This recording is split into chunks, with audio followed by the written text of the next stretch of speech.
Minnesota Senator Amy Klobuchar is now officially in the race for the Democratic presidential nomination. Her announcement was made over the weekend in the middle of a snowstorm, something President Trump couldn't help but notice. Tweeting, "Well, it happened again," the president tweeted. Amy Klobuchar announced that she's running for president, talking proudly of fighting global warming while standing in a virtual blizzard of snow, ice, and freezing temperatures. Bad timing. By the end of her speech, she looked like a snowman woman. To which the senator had this to say on Twitter: "Science is on my side, at Real Donald Trump. Looking forward to debating you about climate change and many other issues. And I wonder how your hair would fare in a blizzard." Senator Klobuchar joins me now. Thanks so much for being with us. Thanks, Anderson. I mean, you certainly took on the president very directly in that tweet. The larger question, I guess, is do you feel you know how to run against President Trump? We have all learned a lot about how to deal with President Trump over the last few years.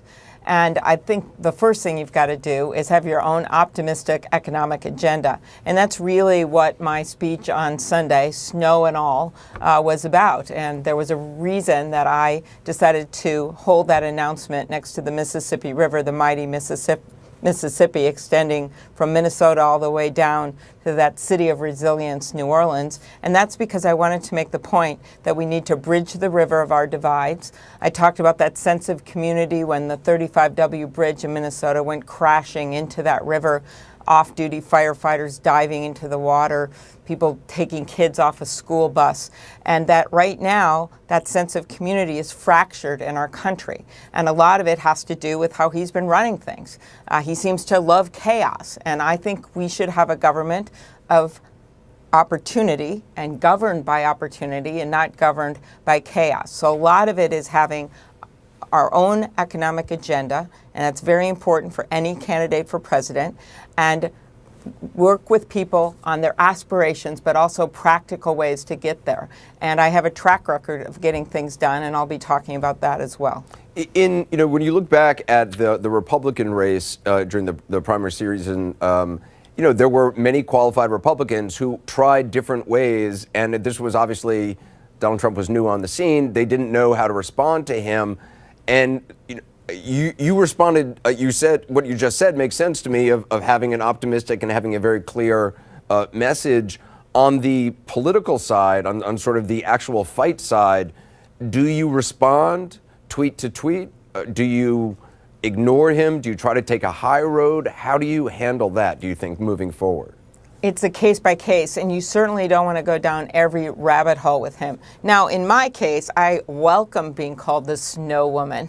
I thought it was a pretty cool title myself, and so I was more than glad to respond. I deliberately didn't do it right away, honestly. I thought it was important that my story and my speech get out there, so I waited a little bit.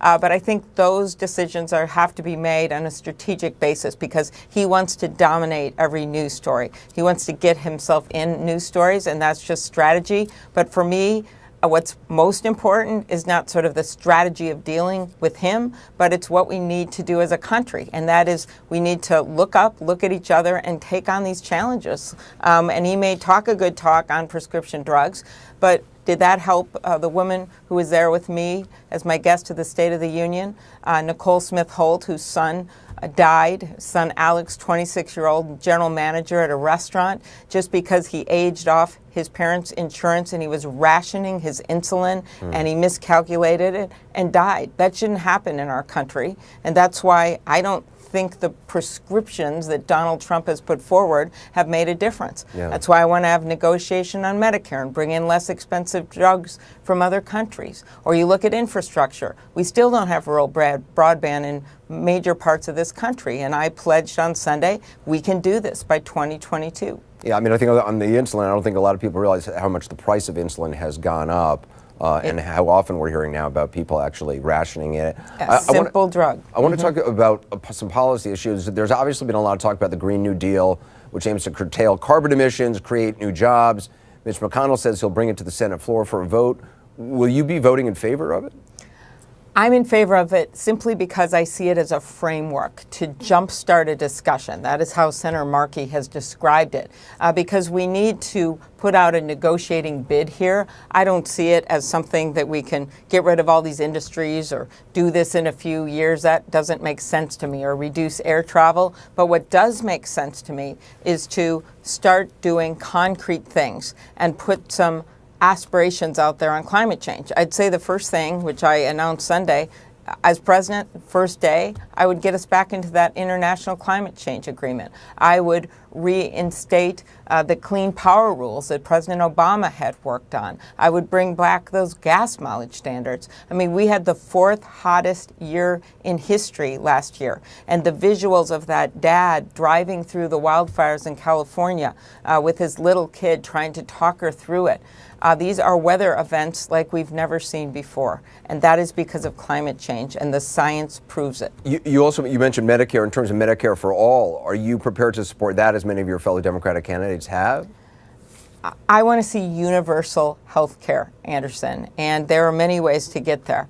I think the smartest transition right now would be to do a public option, and you can do it by expanding Medicaid. You can expand Medicare. I'm on both bills that do that, and that's going to get us more quickly, I believe, to where we need to go. So not Medicare for all. I'm happy to look at it as an option, but I'm not on that bill right now. The other thing that's been completely neglected is pharmaceuticals in terms of the prices there that we just discussed, and that's why that is nearly 20% of our healthcare costs, and we need to be working on that as well. Senator Klobuchar, the first of many long discussions, I hope. Thank you very much for being with us. Okay, thank you. Thanks, Anderson.